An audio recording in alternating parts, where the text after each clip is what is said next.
Greetings, our viewers. It's always a great pleasure to have you join us on Anworth Conversation, hosted here on Anworth Money TV, the great home of great financial discussions, of course, that we believe is the journey to financial well-being.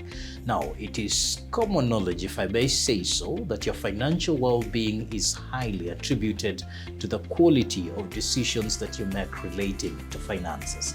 Now, the quality of decisions you make as well is highly attributed to your behavior as a person.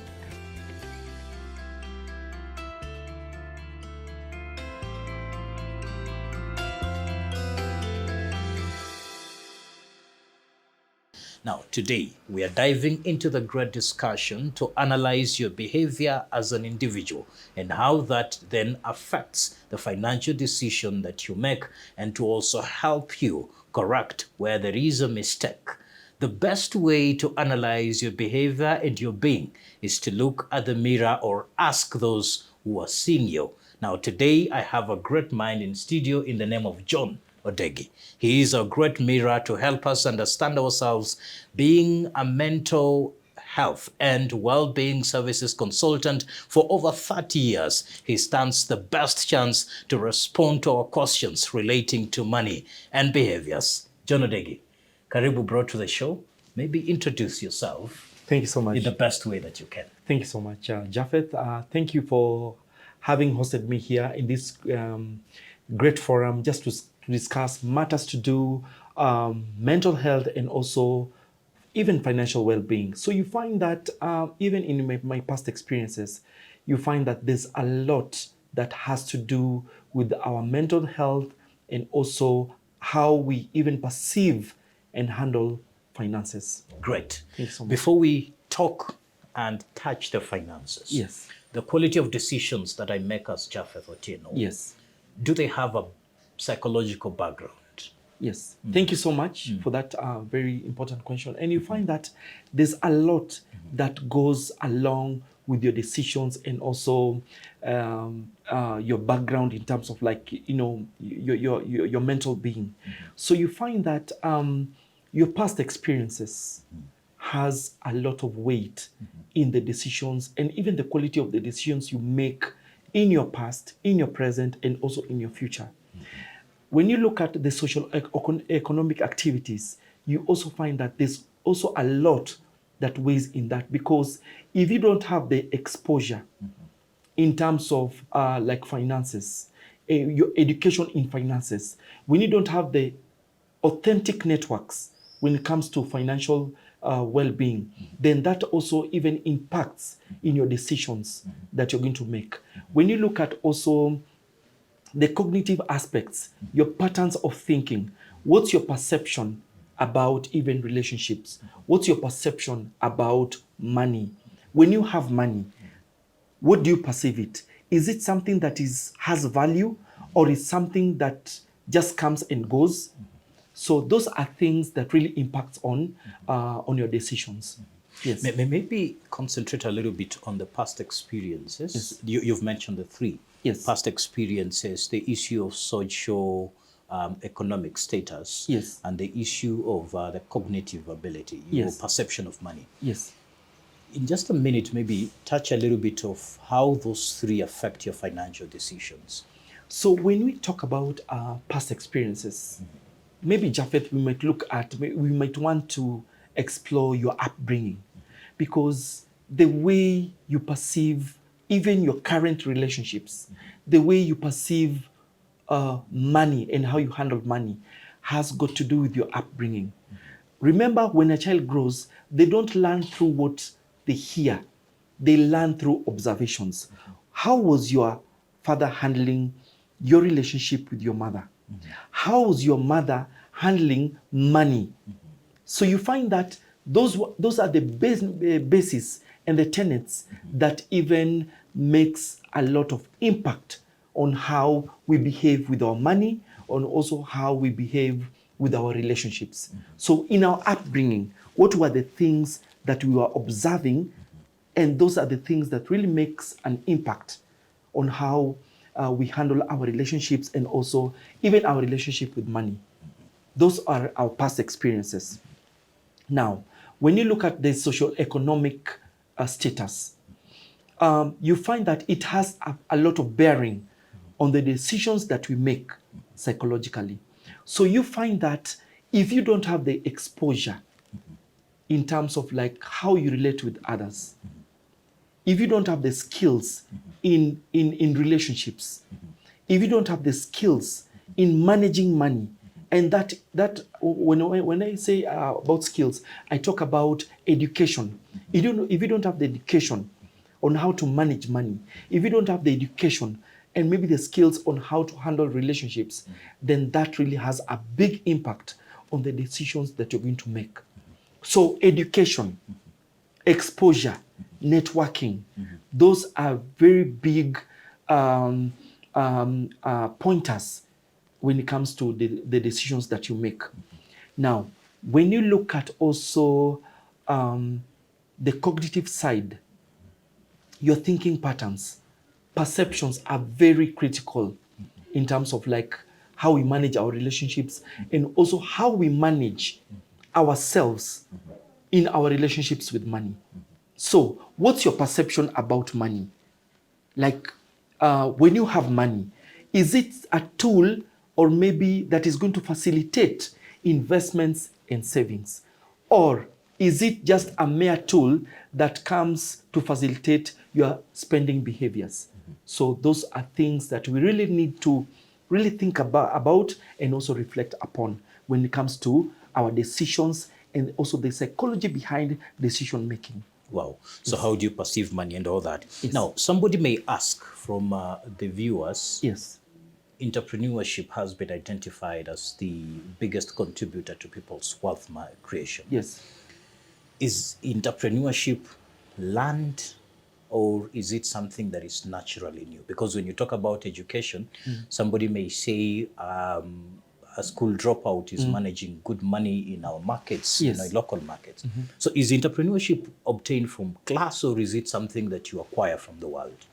We might look at both sides. Yes. Because there's those who have those instincts of entrepreneurship, maybe through exposure, maybe through passions. So you find that, yes, they might have maybe those entrepreneurship skills, which might not be refined.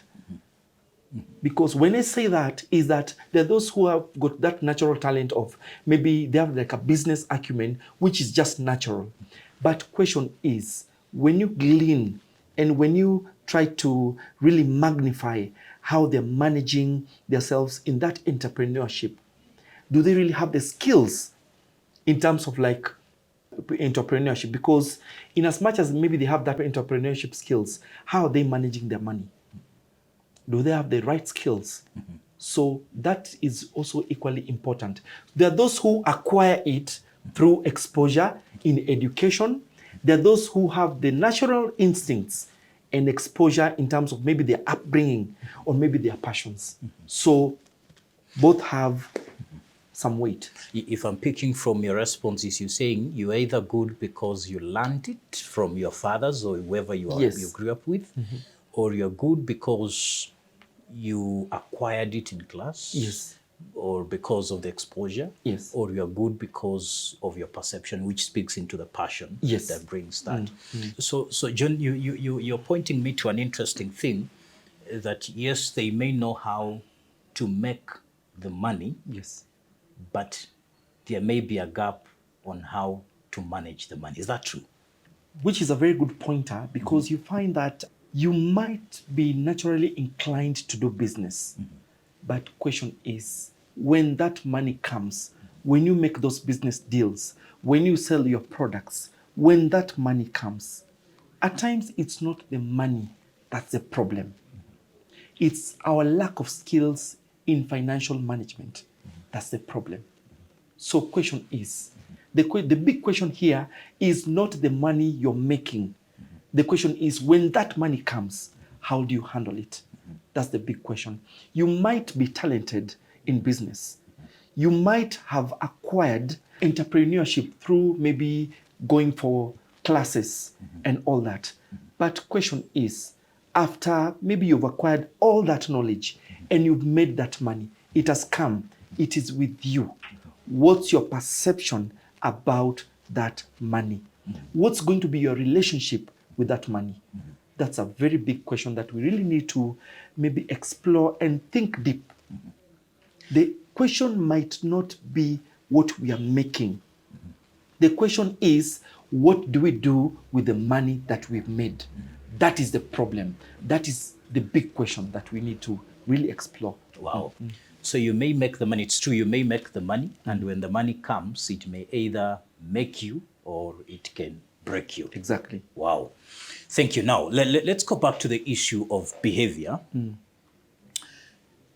You've talked about the upbringing, the socioeconomic status, Yes. and the cognitive abilities. Of course, all those things are varied in very many people. Yes.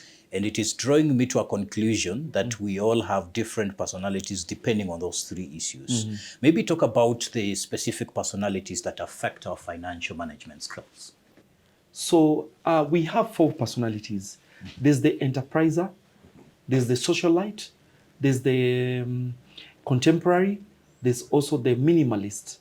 So you find that those personalities bring a lot. So when you look at the enterpriser, this is someone who's money savvy.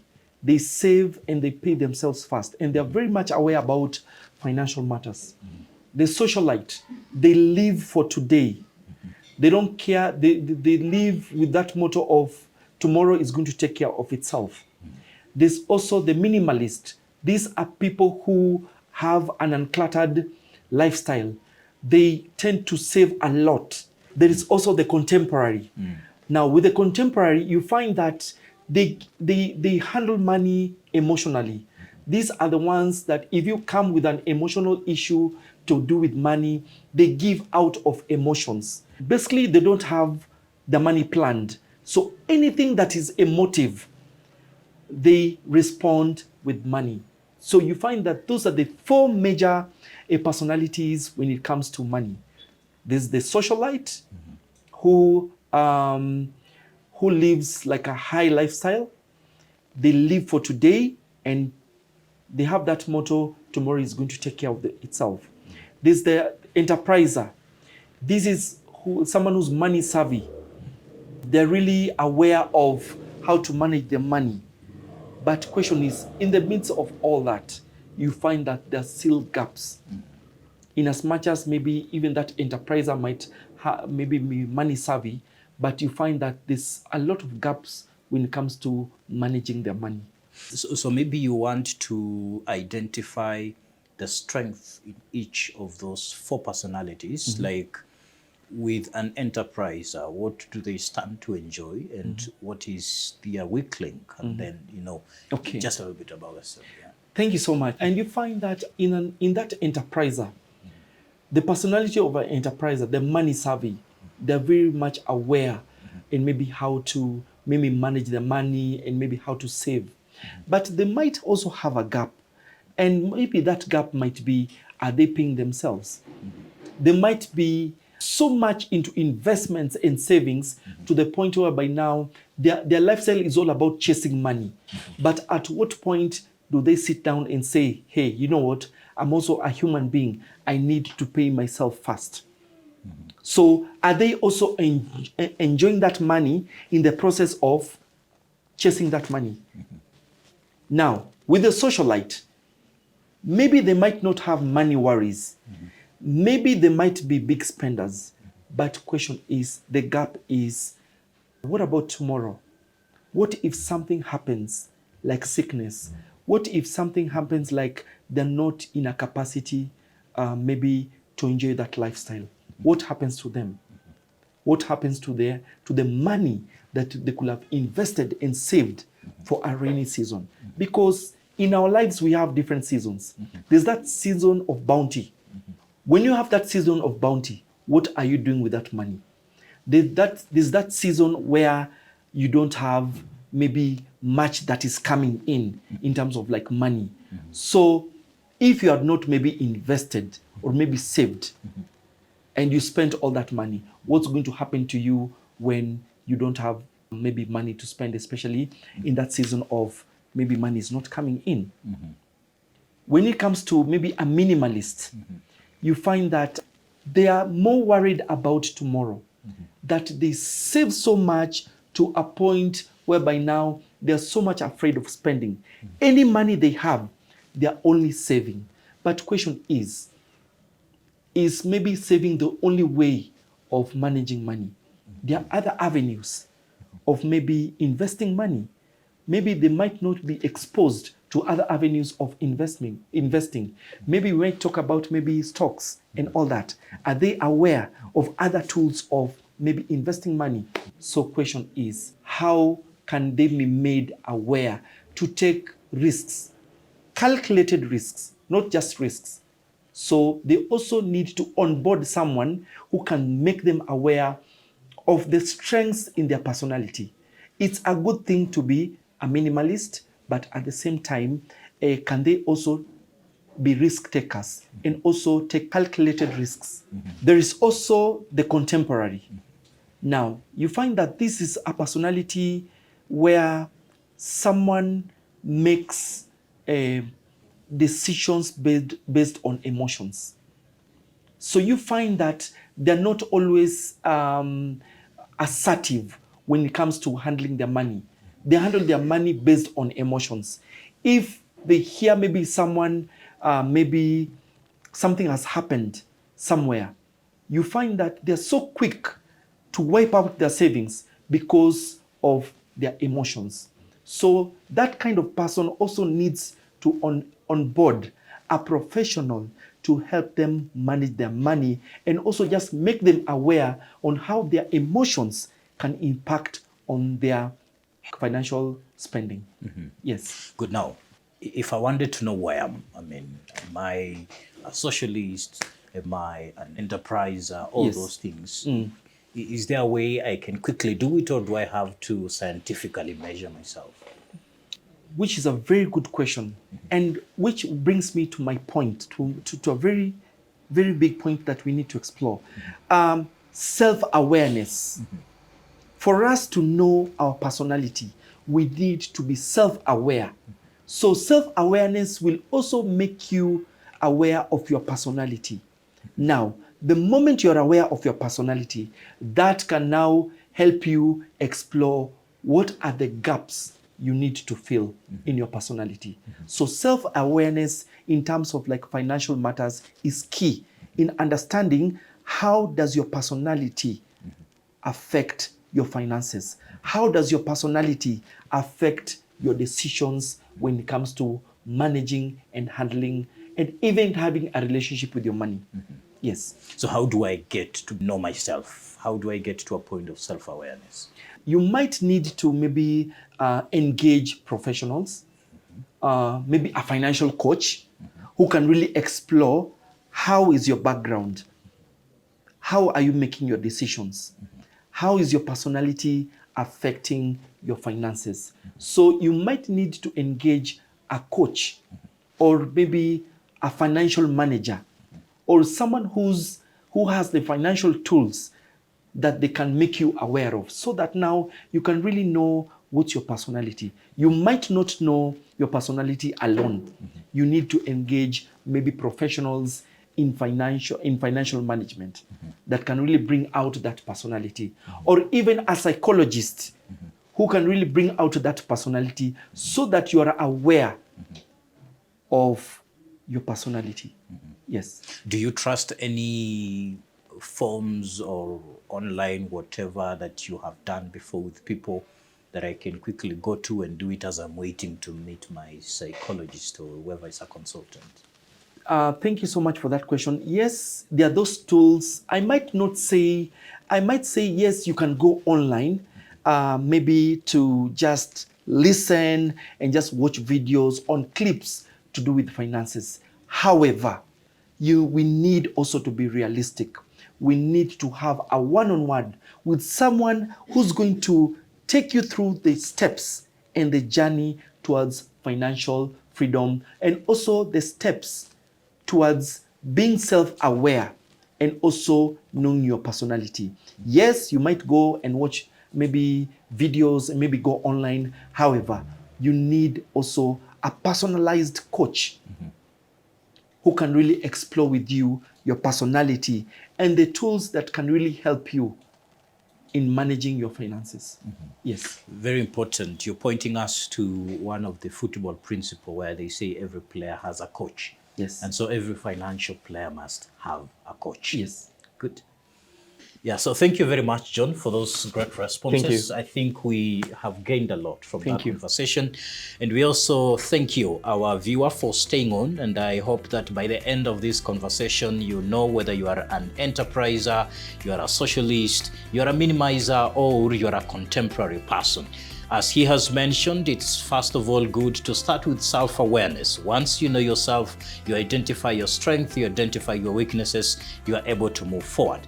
But please look for a coach. Remember to like the video, share the video with your friends, subscribe if you're not a subscriber, leave us a question or a comment in the comment section, and we will be glad to attend to it. Until we see you in the next episode, make money, observe your behavior.